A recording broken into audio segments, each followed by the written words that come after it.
Okay, we're ready? Thank you.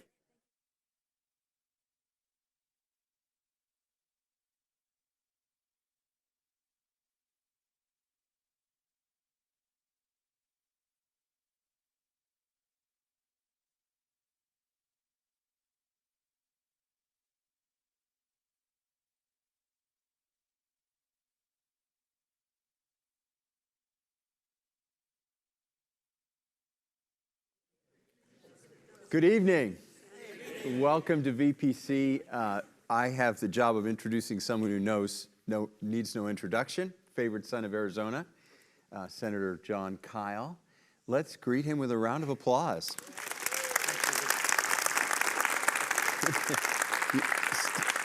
Standing ovation before you've started, and I'm just going to pray to get us going. Heavenly Father, we thank you for the privilege of being Americans, and we thank you for the joy and the challenge of representing your name in the world. And we ask you to help us to learn tonight from John about how to pursue those tasks and how to live into the possibilities of displaying your love and your goodness and being citizens in this great and free land. And all God's people said. Amen. David, thank you very much. You mentioned the man who needs no introduction. I'll tell you a true story. One night I was in New York City at a small dinner, and it was my honor to introduce Dr. Henry Kissinger. Now, this was it might have even been his apartment, I don't know. It was a very small place. There were like 3 tables of 8 maybe, or 10. Everybody there knew Dr. Kissinger. I didn't use those exact words, but it was the sentiment. So after I introduced him, he stands to me and says, well, he said, while it is true I need no introduction, no one enjoys one more than I do. So thank you for your kind words in the Sunday service, David. I appreciate it very much. Well, for those of you who were here last week, you know that we discussed the role of religion in the founding of America, including its influence on our governing documents, and in particular the Declaration of Independence and the U.S. Constitution. While the founders hoped to channel both the good and the bad aspects of human nature through a government structure that diffused power, they also believed that self-governance might not succeed for long unless both the people and their elected representatives made decisions exercising civic virtue. In other words, to act for the good of the whole and not just to satisfy some factional interest. And as we saw last week, this civic virtue relies on a set of moral values derived from religion. To the founders, this was fundamental. As James Madison wrote, no theoretical checks, no form of government can render us secure.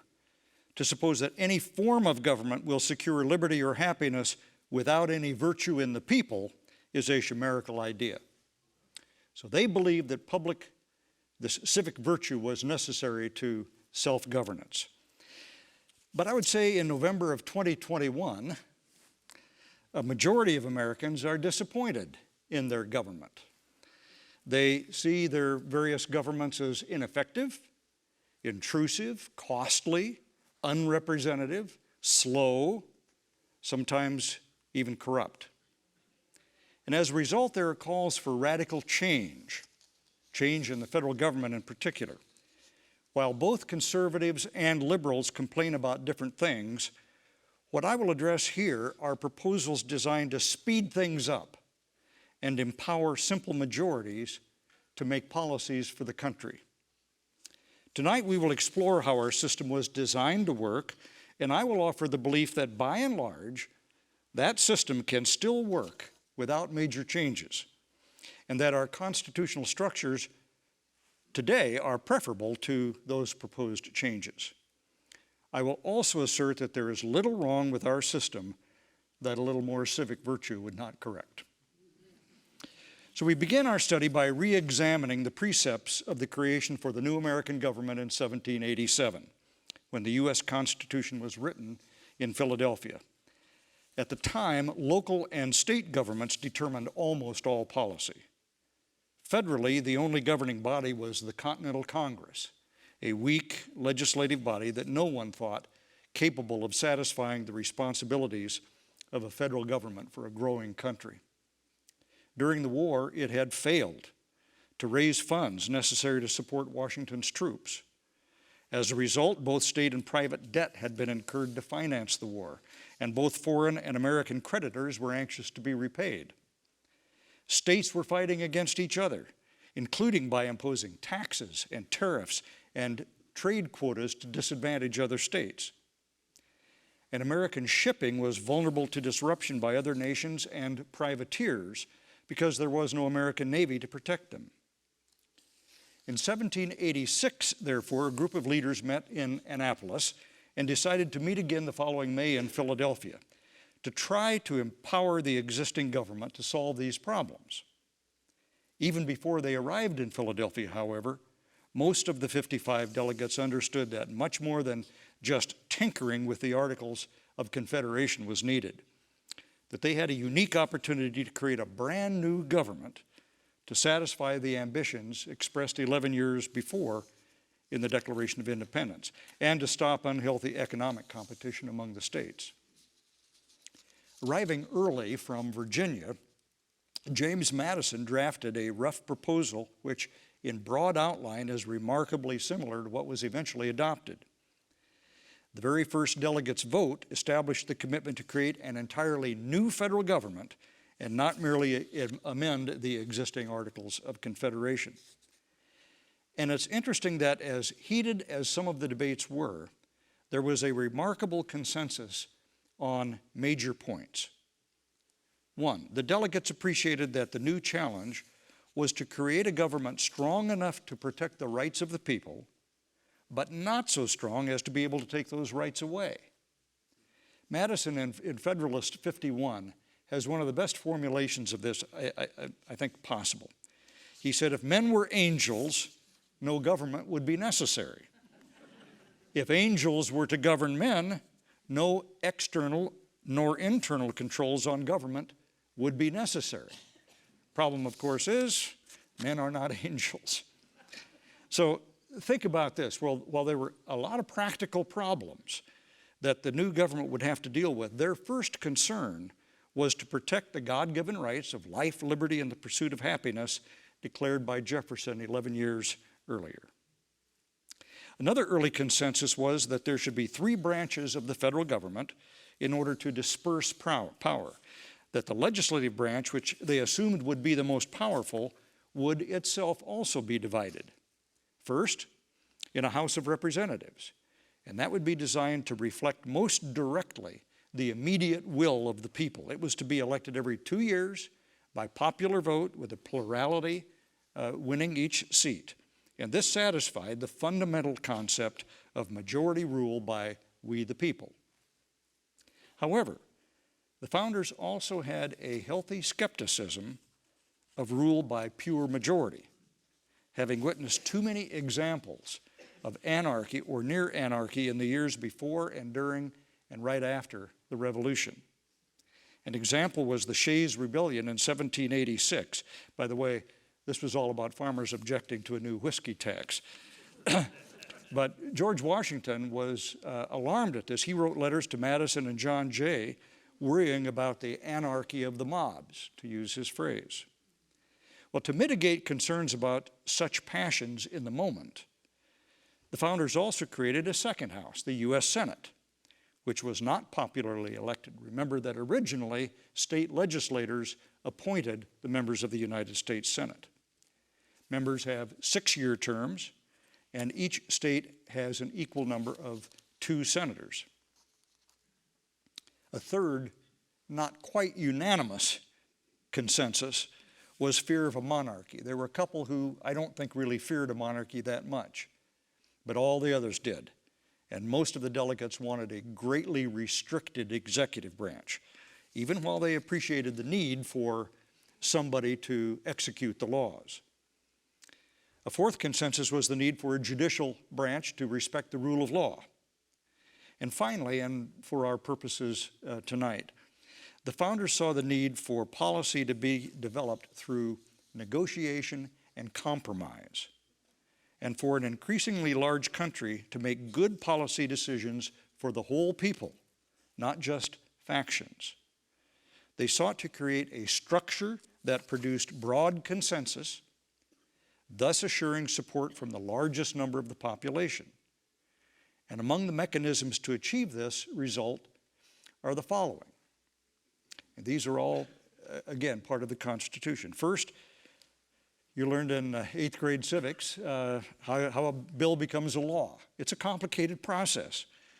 After you introduce the bill, it has to go to committee, and it has hearings, and there's a complicated process by which the votes occur. And finally, if it passes the House of Representatives, then it goes over to the U.S. Senate, and finally to the President, and then the President, of course, can veto the legislation. If he does, then both of the houses of Congress can override his veto with a 2/3 vote, thus assuring a very broad consensus for policy. I mean, you can't get through both houses and the President without having a fairly broad consensus, or at least that's the best way that the founders thought legislation should be adopted. For very important actions like impeachment of an executive or judicial branch person, it required a majority of the House and 2/3 vote of the Senate. Likewise, 2/3 supermajority of the Senate was required to approve treaties that had already been signed by the President. You get the idea here. All three branches of the government have roles to play, and sometimes they're overlapping. And in the case of the legislative branch, it's not always by a pure majority vote. So let's examine, I think, a little bit further the rationale for this somewhat complex system. Because today, as I said, some of the critics complain that it ought to be simplified, it ought to be speeded up. Well, why would the founders say, no, we think this is a better way to do it? Let me read a couple of excerpts from a book that I introduced you to last week. It's a history book by William Maclay. And here are a couple things that he wrote. He's talking about the founders here. Their ambition was always tempered by prudence and sobriety. They were exceedingly careful, always mindful of the ominous example of Rome, always suspicious of the utopian turn of mind, and always intent upon keeping the frailty and imperfection of human nature in mind. They understood politics as the art of the possible, and the best constitution as one built with the crooked timber of selfish humanity in mind. I love that phrase. It's got to be in the Old Testament somewhere. But one that took to heart Washington's warning not to have too good an opinion of human nature. And then he goes on to say, behind all these particulars, the specific things I mentioned, was a powerful idea. Conflict is part of the human condition and can never be eliminated. Neither can the desire for power and the tendency to abuse it. Therefore, a workable constitution has to provide a structure within which conflict can be tamed, institutionalized, and thereby made productive, while the search for power can be kept within bounds.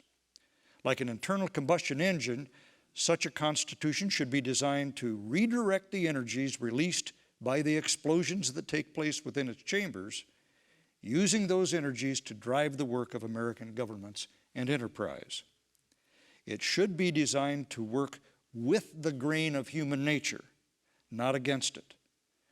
But in doing so, it should also counteract the worst tendencies of human nature rather than encourage them. For that very reason, it is not conducive to easygoing peaceableness. The only thing all contending parties need to agree on is the authority of the Constitution itself and the rules of engagement it sets forth. And then this final passage from Maclay.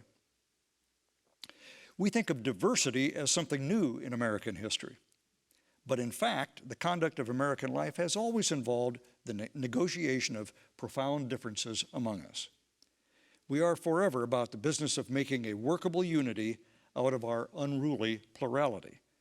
And our Constitution accepted the inevitability of our diversity in such things, and the inevitability of conflicts arising out of our differences.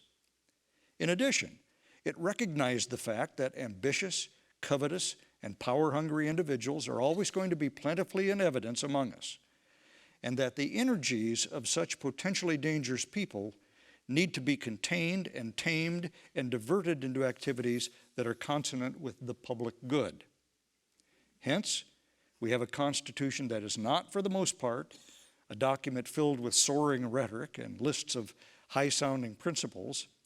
Instead, it is a somewhat dry and functional document laying out a complex system of markers, boundaries, and rules of engagement, careful divisions of function and powers that provide the means by which conflicts that are endemic and inevitable to us and to all human societies can be both expressed and contained.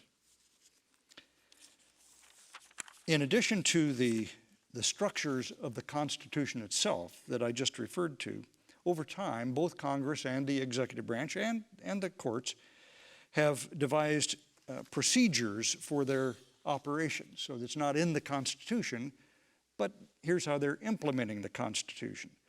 You remember how the bill becomes a law that I alluded to earlier, all of the hearings and the committee markups and the votes on the floor and the possible amendments. And then eventually, if you get it passed, it goes over to the other house where they go through the same thing all over again.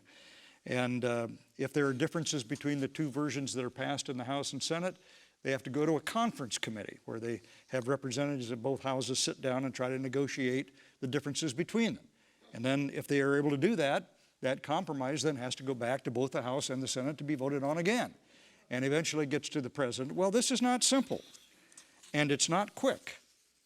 But as I said, it was designed that way. And while there are some shortcuts, the point is that the process was intended to take time. It was intended to take a lot of debate and negotiation. And there are several steps along the way where the process can amend the bill, it can change it, so that the original idea comes out a little different in the end. But with that process, there is a much greater likelihood of a broader consensus, because all kinds of different points of view will have to have been considered and potentially find their way into the final product. And that way, the policy with a broader consensus would last longer, it would have stronger support among the people, it would be less likely to be attacked for legal or other infirmities, and it might be enthusiastically implemented by the executive branch. In other words, the process that evolved were not designed to produce quick results or just reflect a pure majority rule. Minority views would be respected too, in addition to the majority. So when modern day presidents or modern day majorities become frustrated that their ideas aren't quickly implemented, they should remember several things. One, they're not supposed to make most policy. That's supposed to be up to the legislative branch, the Congress. The president here is not a king. Two, without the checks and balances of the legislative process, the many regional, occupational, political, and demographic interests of our large, diverse country would not necessarily be represented in the policymaking process. Certainly, minority interests would have no guarantees. I'll tell you, as a Westerner, people back east have no idea what it's like to be in a state where 2/3 of the land is owned by the federal government, for example. Our Native American tribes are the federal government. And then another chunk is owned by the state, so only about 13% of the land in Arizona is owned by private interests. Well, east of the Mississippi, there's hardly any federal land. There's some state land, but not federal. And we have problems every now and then with our federal agencies dealing with the land out here. At least there are conflicts. And back east, they have no idea of that. So when I talk about minority interests, I'm not just talking about whichever party is in the minority at any given time. We Westerners got together, Republicans and Democrats, many times, and had to hold the floor and explain to our Eastern friends what it was like. And they had their similar issues too. The point is that the system is designed to let everybody's voice get heard in there somewhere and potentially to have their views shown in the final consensus. There's another thing to remember, that this process of testing ideas against different standards would be lost. Committee hearings and legislative debates reveal weaknesses and even outright errors that frequently have to be corrected. And they can, and it takes time, but you take time to get it right. And if you try to go too quickly, a lot of these things aren't corrected. So to summarize this point, the system devised by the founders as it has evolved was deliberately intended to make it harder to jam things through quickly.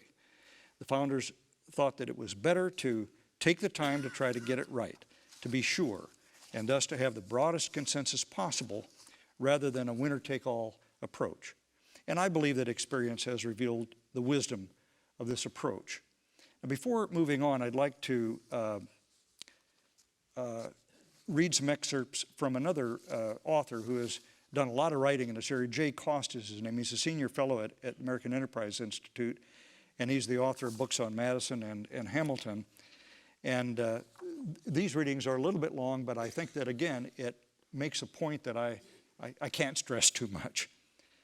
He says this: there is a unifying principle to the constitutional system, one grounded in the framers' particular understanding of Republican government.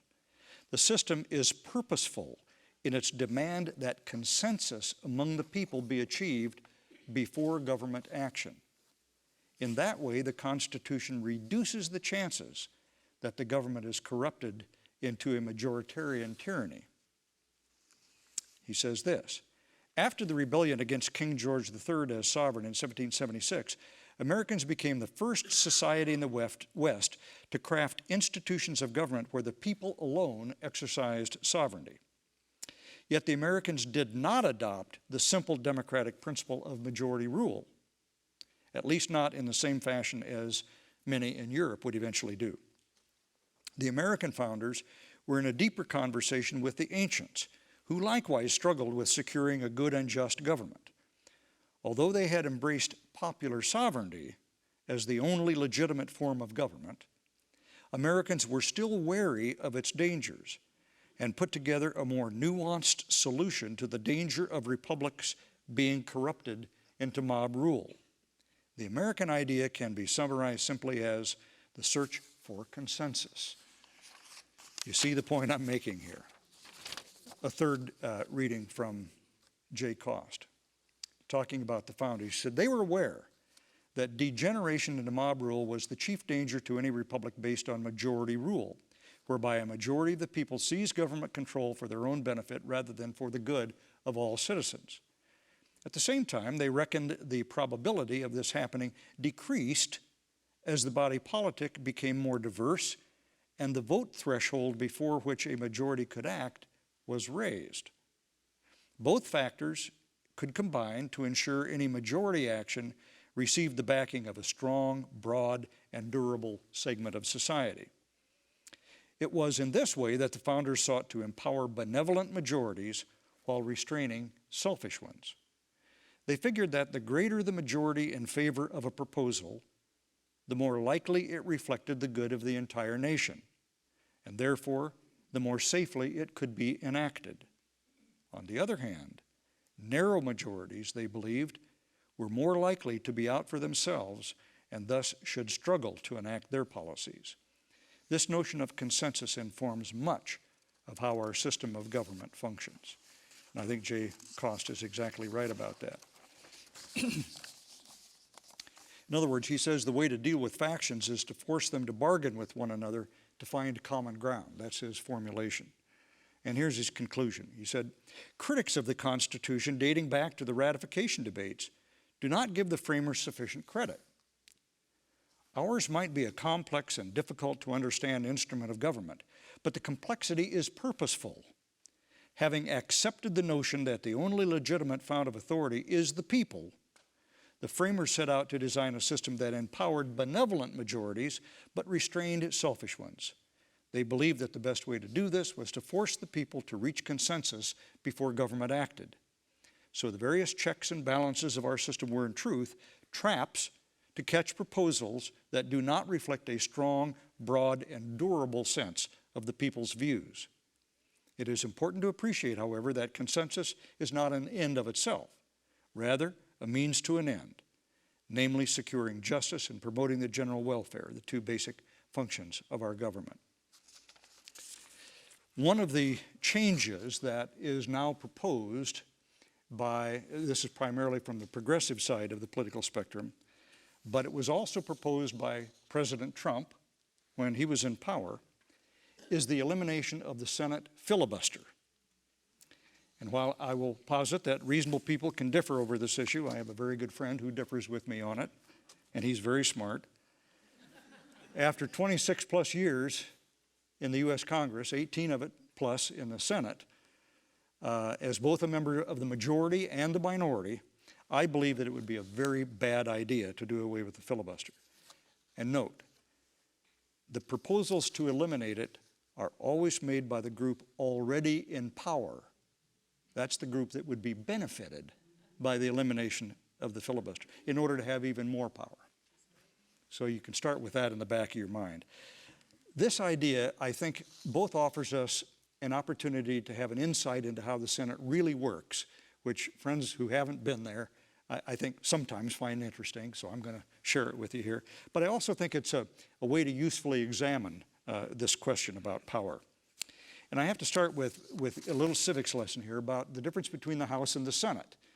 And the differences reflect why these two bodies are what they are. In the House, remember, the founders thought this is where the people have to be able to express their passions of the moment, their ideas for reform, and get them passed quickly, and do it with a simple majority vote.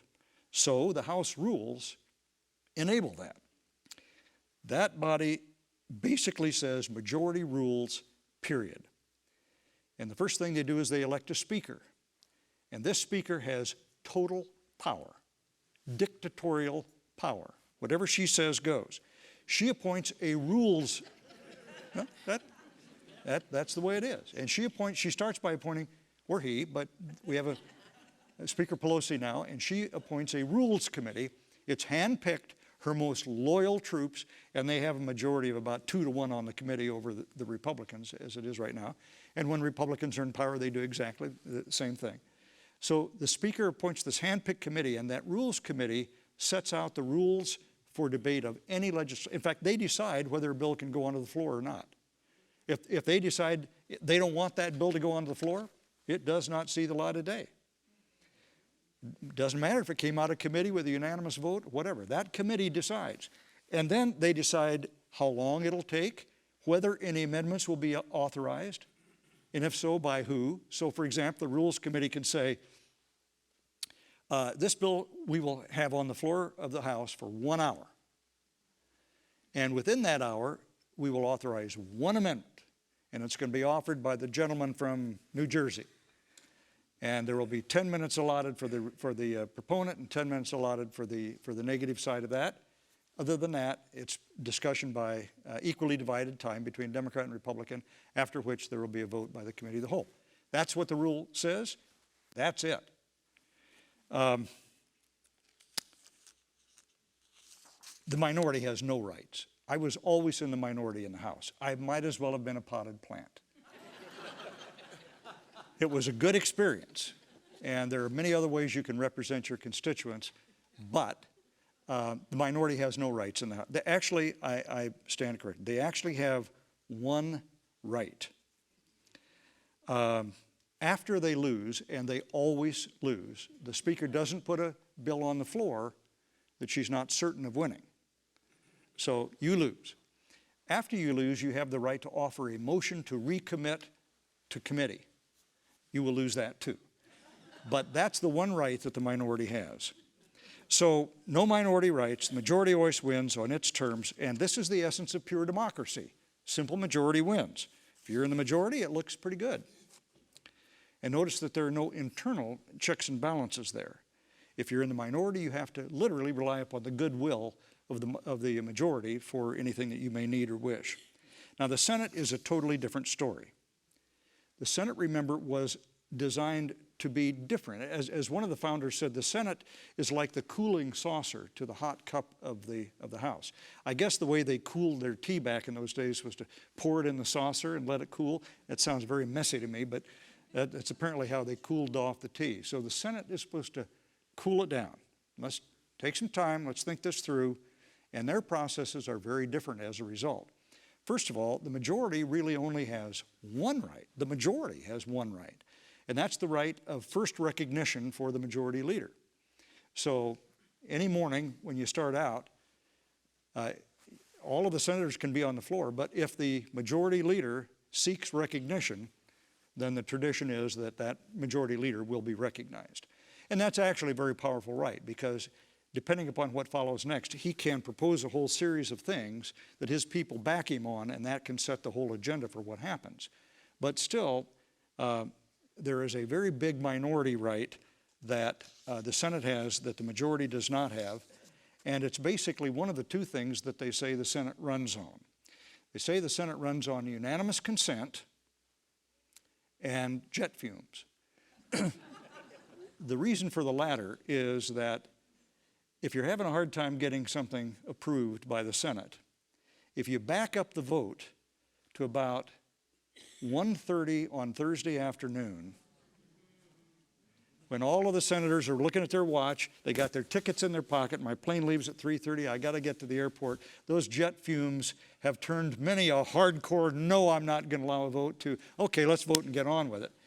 So that's why they say it runs on jet fumes and unanimous consent. What is unanimous consent? Unanimous consent is the right of any senator to object to almost anything. Because the way you do things in the Senate is to say to the presiding officer, Madam President or Mr. President, I ask unanimous consent that the Senate now do X, Y, and Z. And if nobody, the presiding officer says, is there objection? No objection is heard, proceed. But if any senator stands up and says, I object, then everything stops. So it takes unanimous consent to start the day, it takes unanimous consent to recess, it takes unanimous consent to adjourn, it takes unanimous consent to consider a bill or an amendment. And if you can't get unanimous consent, you're stopped. Now, as with anything involving human relations, senators who abuse this right quickly lose all influence, not to mention friends. Most things are not objected to. It is a right that is rarely wielded, but it is a right that exists, and everybody knows it. So the right to object gives each senator a very powerful tool to ensure that his or her particular concern is not ignored. And this is not just a protection of the minority party, it's the protection of any minority, or just any one senator's view of what ought to be protected. Now, I'm going to run through a little process here. Here's how it actually works, and I think you'll get my drift. The majority leader says to the presiding officer recognizes the majority leader, and the majority leader says, Madam President, I now ask unanimous consent that the Senate proceed to the consideration of Senate Bill 10. The presiding officer says, is there objection? I stand up and say, Mr. President, I object. And the presiding officer says, objection is heard. Who seeks recognition? I objected. That unanimous consent is done. Well, what the majority leader does is to say to the presiding officer, I now ask the presiding officer to note the absence of a quorum. That means I don't think there are enough of us here to do business. So anybody at any time in the Senate can note the absence of a quorum. And when you do that, then the clerk has to start calling the roll, starting with the A's and then the B's and so on. That's basically a timeout. So the majority leader comes walking over to me. He says, why did you object? And I said, well, you never told us you were going to bring that bill up today. Well, you knew we were going to bring it up sometime this month. Yeah, but you didn't give us enough notice. Well, what do you need notice for? Well, our guys are going to have a lot of amendments they want to propose. Well, how many? Probably 50. 50? You got to be kidding. We don't have time for 50 amendments. How about 30? I don't know. I'm going to have to go ask them and see. What are we beginning to do here? We're beginning to negotiate. And we're going to try to arrive at a consensus as to how this bill is going to be considered. So he says to me, well, it's about time for lunch. You go talk to your guys at lunch. I'll talk to mine. Come back and see me after lunch. So we talk about it in our lunch. He talks about it in his lunch. And I come back. He says, okay, what do you say? I said, we think we can get by with 15 amendments, but don't try to talk to me about anything less than that. Well, and then he'll have a few more things. But at the end of the time, one of two things happens. Either he says, okay, 13 amendments it is, and we'll take it up. You'll agree to take it up tomorrow at 1 o'clock, is that right? Yes, okay. So then both of our staff go back and they draft up a unanimous consent agreement. And when we resume business, the leader will say, I now have a unanimous consent agreement, which has been agreed to by both the objector and myself, and he reads it. And it has all of the terms that we've agreed to. We've arrived at a consensus on at least how to proceed. And is there a further objection? Hearing none, we'll proceed to the consideration of Senate Bill 10. And away we go. Now, the bottom line here is that I'm trying to project that the ability to object guarantees at least some conversation. The majority leader wouldn't have to agree.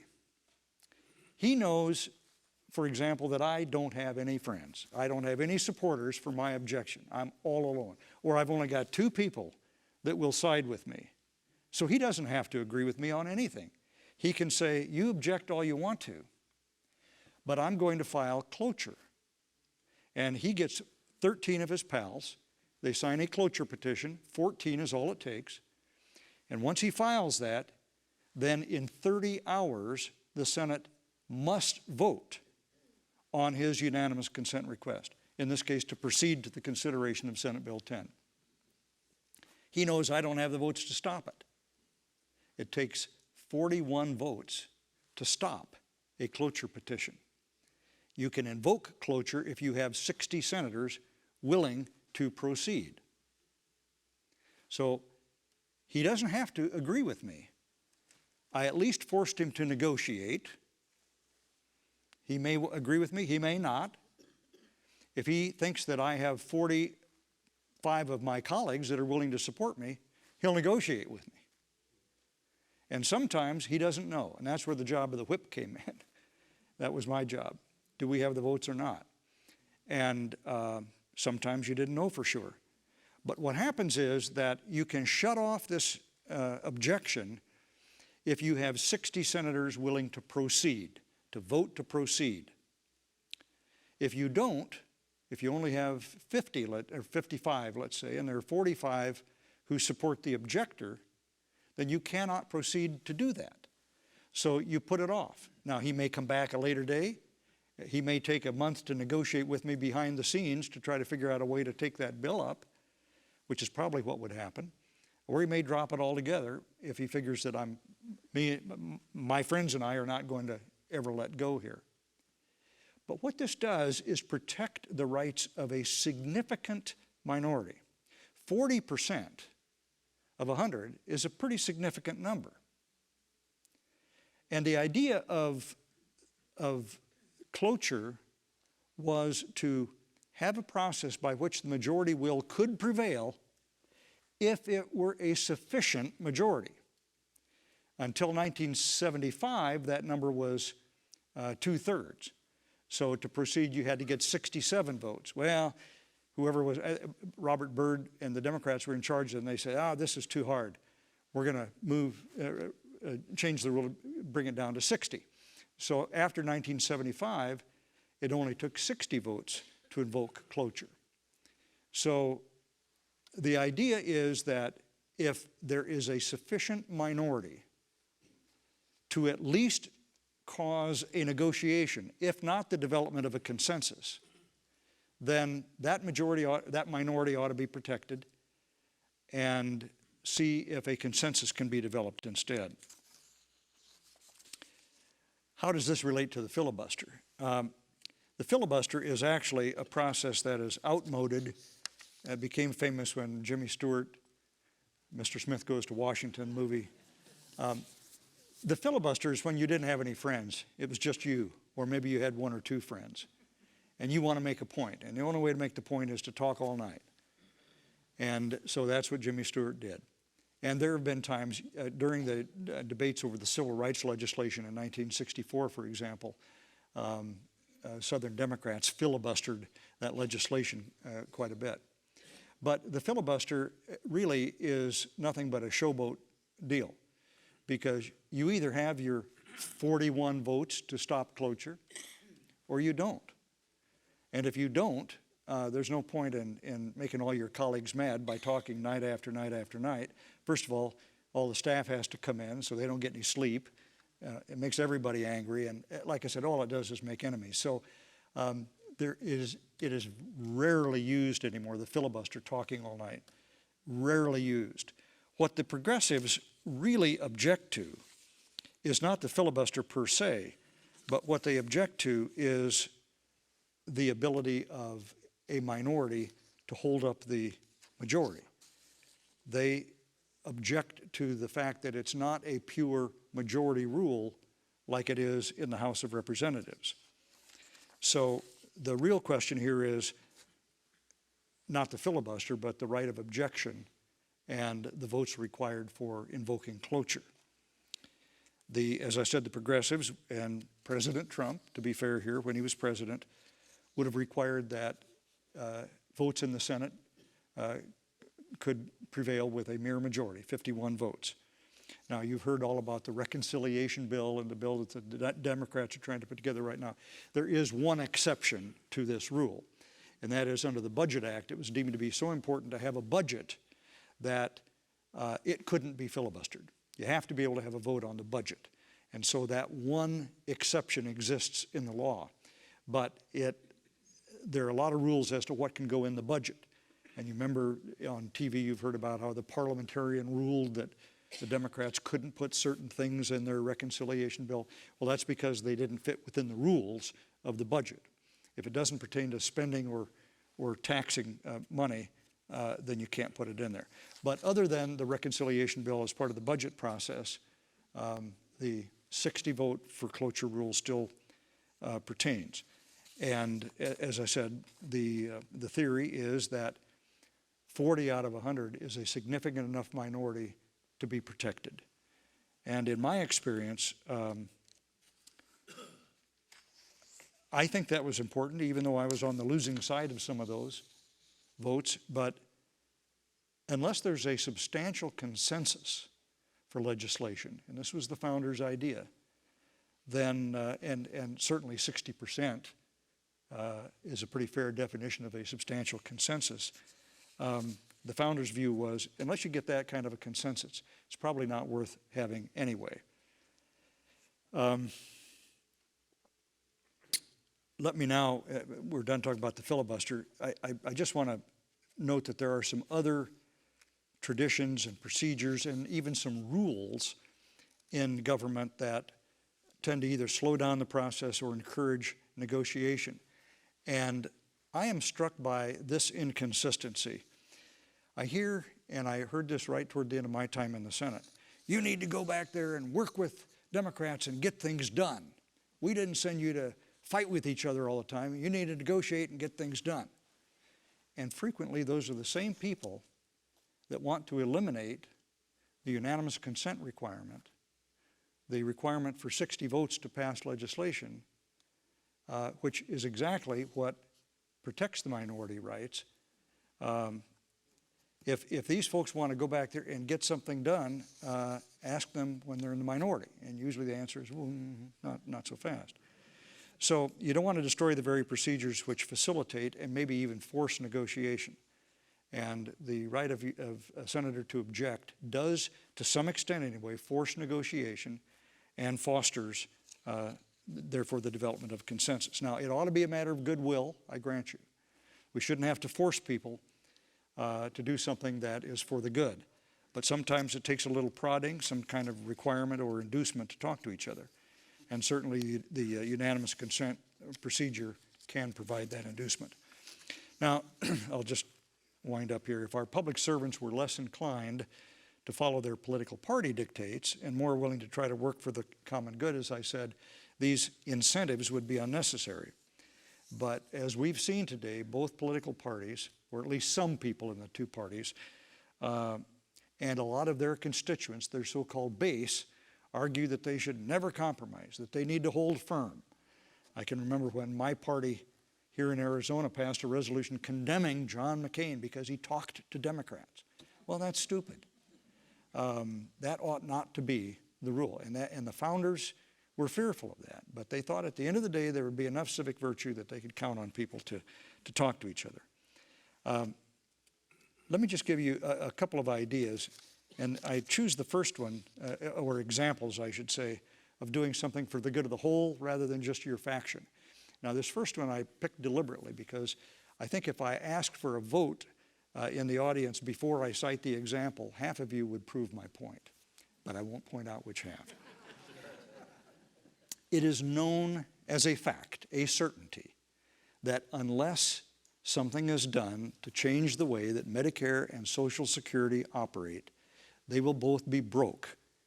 And the time span now is within a very few years. I've forgotten exactly, maybe 5 years for Medicare and 10 for Social Security or something like that. Yet politicians promise to never touch either Social Security or Medicare. Even the proposals to do something about it promise that they won't do anything that would affect the benefits of anyone 55 years of age or older. And yet, the main lobbying organizations for senior citizens lobby very hard against touching Social Security. And as a result, politicians don't touch Social Security. My opinion is that if you love your kids and your grandkids, you ought to at least be willing to make some changes that guarantee that it'll be there for them, particularly since if you're over 55, it's not going to affect you anyway. But those few of us who tried to suggest that were not successful, let's just put it that way. So were we doing that for our, for the good of the society, or was the group that wanted something out of this prevailing? I think that's a good example of what the founders didn't want to see and what a lot of our politics has turned into. I'll give you another example that's a little easier to swallow. The founders had some really big debates in the Constitutional Convention. In fact, Madison and Hamilton were both on the same side for different reasons, representing the more populous states against the smaller states. And the biggest fight in the convention was over the relative representation of the smaller states vis-a-vis the more populous states. Eventually that got compromised, but the way it got compromised was the smaller states says, hey, you need 9 out of 13 states to ratify the Constitution. You won't have the states to get that done if we walk. And if you don't give us what we want, we're walking. So they played hardball. And as a result, every state has 2 senators. Rhode Island and Connecticut, just like Texas and California. So that was a compromise, and Madison and Hamilton opposed it. The convention's over. They all signed it. 53, I think, out of the 55. Anyway, Madison, Hamilton approved it. And when the fate of the new Constitution hung in the balance because 9 states had still not ratified, including their states of Virginia and New York, Madison gets Hamilton and John Jay together, and they write the Federalist Papers, which are a series of newspaper articles basically arguing in favor of the ratification of the convention, of the Constitution, notwithstanding the fact that they lost the biggest battle, and they had lost others too. And my theory is if they can swallow their pride and not only sign on to it, but go out and argue for its ratification, even though they lost a major battle, we'd ought to be willing to be a little more open-minded about compromising some of the fights that we're engaged in now, which at the end of the day are not as significant as the Constitutional Convention itself. So in any event, I discussed last week the definition of civic virtue, and I noted that the founders thought they could solve a lot with the basic structure of government, but that they also thought at the end of the day it would require civic virtue to make this work. And that a self-governing people, therefore, had to be both well-educated and committed to the good of the whole in order to be able to govern themselves successfully. I noted this civic virtue is based on morality, which I explained is also then based on religion, and it is the ultimate concern for our fellow man that motivates us to love others as we would love ourselves. I believe our system generally works or could work as it was intended, but it does require some sensitivity to those with whom we disagree, some civic virtue. As we discussed last week, the founders, like most Americans, were religious people. They were steeped in Bible teaching. They knew that Christ taught us to be humble and concerned with others' well-being, and they also knew humankind constantly struggles for a more perfect life, that we're all sinners, which is why we need Him. So in the secular world, there are laws to protect us from bad acts. And the founders sought to construct a government that would likewise do what was necessary to protect our freedoms. It has a lot of checks and balances to account for our less than admirable practices. Those checks make it harder to impose the will of government. And remember, that's what laws do. Laws impose the will of government. They may give you some benefits too, but they're always conditions or strings. They require things of at least some of the population. So yes, policy may take a little longer, it may even be delayed, and in some cases stopped. That's the price that we have agreed to pay to try to get it right, to consider minority viewpoints, to build a broader public consensus for the policy. This can frustrate an impatient majority or leader. Does that warrant removing the checks or protections? Reasonable people can differ. But I believe the founders were unusually wise in understanding human nature and in understanding that we need discipline and restraint, sometimes more than quick action. The good news is we have a Bible to instruct us on the basic principles, and we have a system of government in America that allows us to debate and decide these things as free, self-governing people. We are very fortunate indeed. May we be good stewards of our good fortune.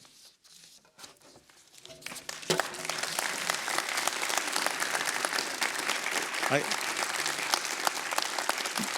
you.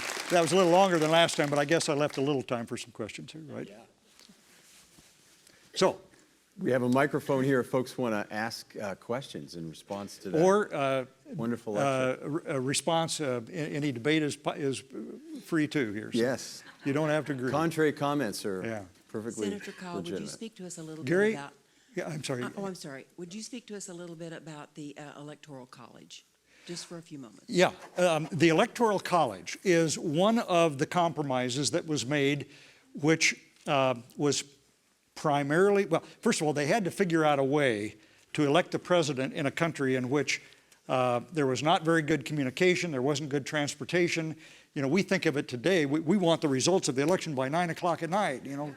Come on, ABC, call the election one way or the other. Well, they knew that wasn't possible back then. But the real reason that they established the Electoral College, which is, by the way, it's like a one-time only special legislature that only has one duty, and that's to go elect the president. So the people vote for people to be in the Electoral College to represent them, and then they vote for the president. The way it's done now automatically is both the political parties list however many electoral votes. We get, 11 in Arizona now.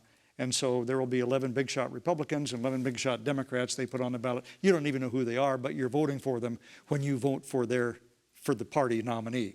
And then they go back to Washington, and on December 11th or whatever it is, they take their vote. And almost always they vote exactly as they're supposed to, based upon how the citizens of the state voted with their popular vote. So why did the founders set that system up? Well, remember I told you they were a little bit concerned about the so-called mob rule, the idea of the passions of the moment getting the best of people, and being concerned, they talked about the ancients and the concern about a pure democracy, which can sometimes run away with things. They thought it was a good thing to have one step in between the people voting for president and the election of the president, and that one step, that check and a balance, was this Electoral College. The original electors were the who's who of the American founding. I mean, it was all of the people you would be very willing to put your faith in to come up with the nominee of, and they didn't have political parties at first. But so it was actually critics say, an undemocratic process if you consider that popular vote with pure majority is the standard. You don't necessarily have to think about that. And if you tried to do away, I won't get into this now, but doing away with the Electoral College at this point would create a huge number of problems. And anybody that's interested in that, email me or whatever, and I'll be happy to send you some stuff on it. We can have a conversation. I am Barbara Franklin. I have a question for you, and I want to preface it by letting you know that I am either the niece or the cousin to Benjamin Franklin. Oh. Doesn't matter to me. It depends upon when you did the ancestry.com. So, my question is as a Franklin, I know how steeped the founding fathers were in the Masonic organization, as my father was. My father was the worshipful master of Arizona number 2 downtown, that I know John Wayne was a member. Okay. My question is, with the change in society and our civic virtue and how we treat each other, I even saw an article in the latest Time magazine dated November 8th, November 15th, on how we've lost so many manners. Is it those structures that are affecting Congress in so many ways that they are combative so much? That's my question. It's actually a very philosophical question. There's a lot you can read on this, and I'll just summarize it in 2 ways. There is a whole line of writings that would trace this back to religion, first of all, and good manners, secondly. I read something recently with a very long discussion by Edmund Burke. Edmund Burke lived just at the time of the founders, slightly before, and but actually his lifetime spanned the French Revolution as well. He was a big critic of the French Revolution. Edmund Burke was all about tradition, preserving all of the good things in a society, good manners. Now, this is sexist, but being a gentleman, but he meant that in terms of treating others in a proper way. And so one part of the argument is, has our culture coarsened to the point that all of us are less accommodating to our fellow man, and less courteous, and less willing to give them an ear to listen to what they have to say? I think that's one aspect of this, and I think the answer to that is yes. What's caused that? Well, for one thing, we're not as religious as we used to be, and I think, again, religion would solve a lot of this, but it's what's taught in school, it's what's taught in families, and so on. The other line of thought here is just on the political side. For a variety of reasons, the issues have become today much less negotiable. I want 5 and you want 10. Now, we ought to be able to figure out a number in between. No. Now it's all about who's in control and who wins, and therefore who has power. And here's a good example of it.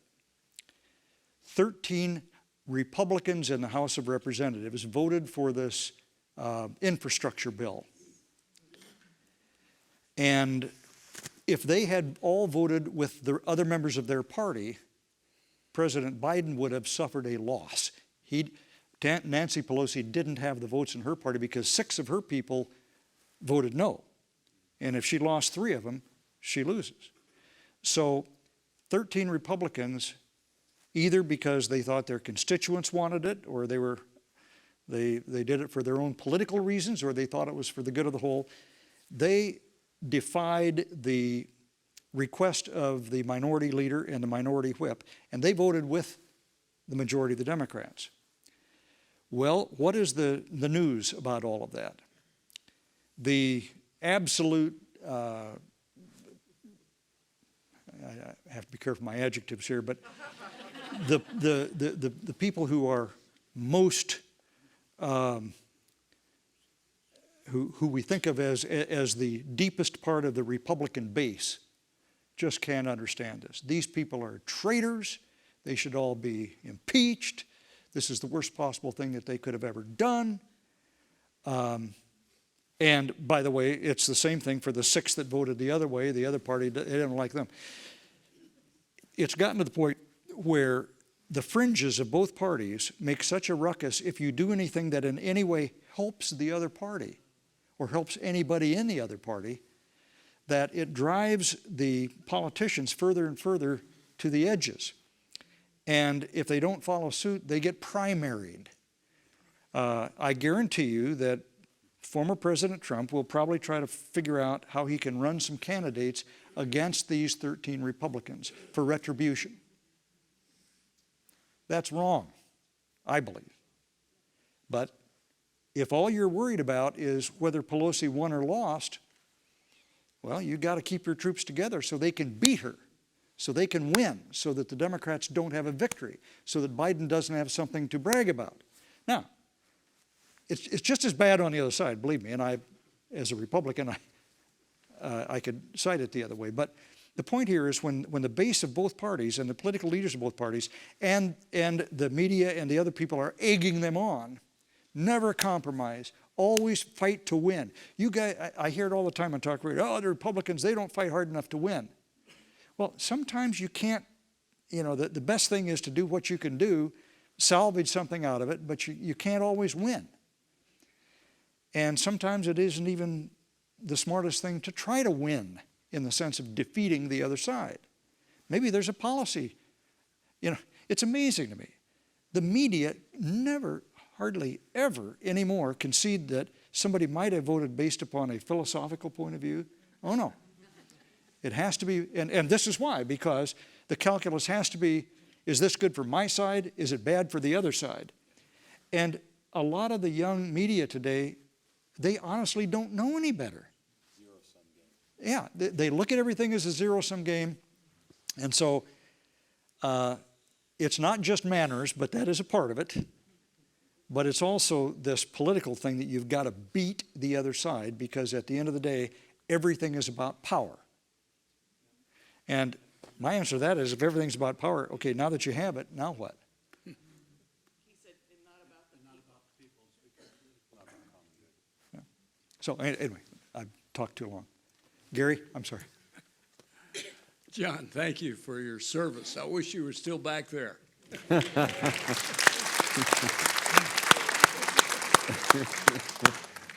You touched on the media, which is obviously of great interest to me. But there's so much cancel culture going on right now. David Jeremiah talked about the other day that, you know, you can't cancel Jesus because he cancels our sin. And I'm just curious, as you look at the media and all the years you've been back there, has there ever been a time like this with the media? Historians will say the answer to that is yes. If you look at the broadsides that were printed, even at the time of the Revolution and shortly thereafter, boy, they were vicious. If you look at the cartoons that were run against Abraham Lincoln, I mean, the cartoonists drew him as an ape. It was just awful. Every period of our, and of course just before the Civil War, it was war. And so there have been a lot of times when media suffered under no self-imposed restraints, and you could say they were very biased and not at all real journalists. But in the last 100 years or so, journalism has tried more and more to report the facts and leave the editorials to the opinion pages, and that's what we got used to, most of us. I look at the age of folks here. That's what we got used to growing up. But in the last about 30 years, I would say, journalism schools have begun to change dramatically. And they no longer teach that the essence of journalism is to report facts. Your job as a journalist, as a young journalist, is to put this into perspective for people so they can understand it. Meaning, you take your perspective and explain it, and then that's what they get. And that's become too much of our journalism today. And then you add to that talk radio, cable TV, and I don't need to tell you which channels are left and which channels are right, and I don't know if they're in the middle anymore or not. So, yes, there have been times in history when the journalists have been worse than they are now, but they're pretty bad, would be my observation today. There's an old saying that a camel is a horse designed by a committee. Now, as you look back at your career, did you think of any legislation where the Democrats and Republicans got together and in reflection didn't quite come out the way you had hoped it would. Yeah, a lot of times, actually, there are unintended consequences, even when we did it with the best of goodwill. I worked with a prominent Democrat on a piece of legislation that meant a lot to me, and it meant a lot to her, and we got it passed. And now there are a couple of cases in the courts about something that we thought we specified it clear enough, but one side says, no, it doesn't say that. And the other side says, yeah, look, this is what they meant. But the court's going to have to try to figure it out because we didn't do it quite clearly enough. Now, in that case, I don't think we'd have done any better had we taken any longer. We just didn't think about it. But what it does, it shows you, maybe if we'd have had another 2 or 3 hearings, somebody would have thought of that and said, well, hey, do you think you should make this a little clearer? Yeah. And maybe with a little more time that would have happened. So there are always unintended consequences. And you hope that they're not so bad that you can't fix them.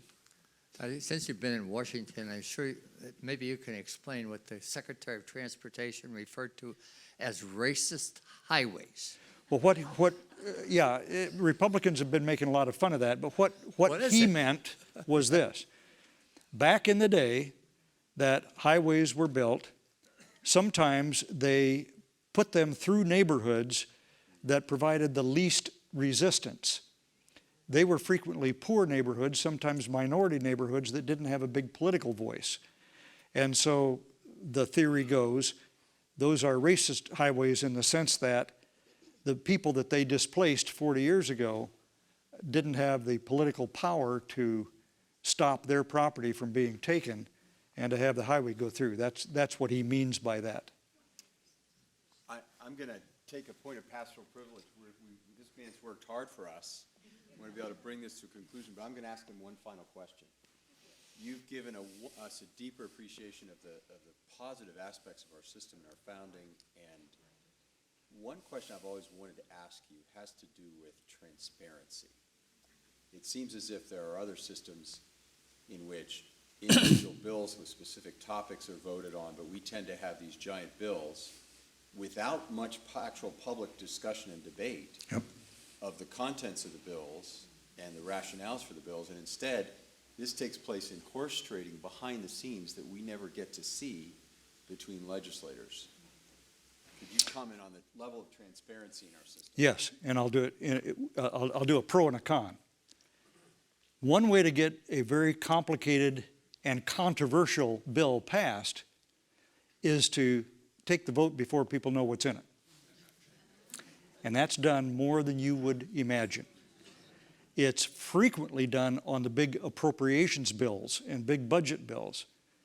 They have hearings, they have subcommittees who report, and there's stuff that's out there, but that isn't the real bill.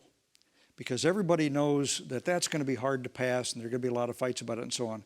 So what happens is that the 2 or 3 committee chairmen and the staff of the leaders go into a back room and they rewrite the bill in a way that they think will meet all of their objectives. If they have the president's party represented there, they include his people in those negotiations too. And when you hear legislators complaining about the fact that we haven't even had time to read the bill, that's true, and it's purposeful. Because the longer those bills out there, there's an old saying that the herring on the newspaper begins to stink or something like that. In any event, the more the stuff hangs out and you see what's in it, the more criticism of it you can develop. So they want to get it passed before all of that can gel. That happens. On the other hand, what was one of the 3 rules of the Constitutional Convention? Secrecy. They were not to utter a word about what they were debating outside.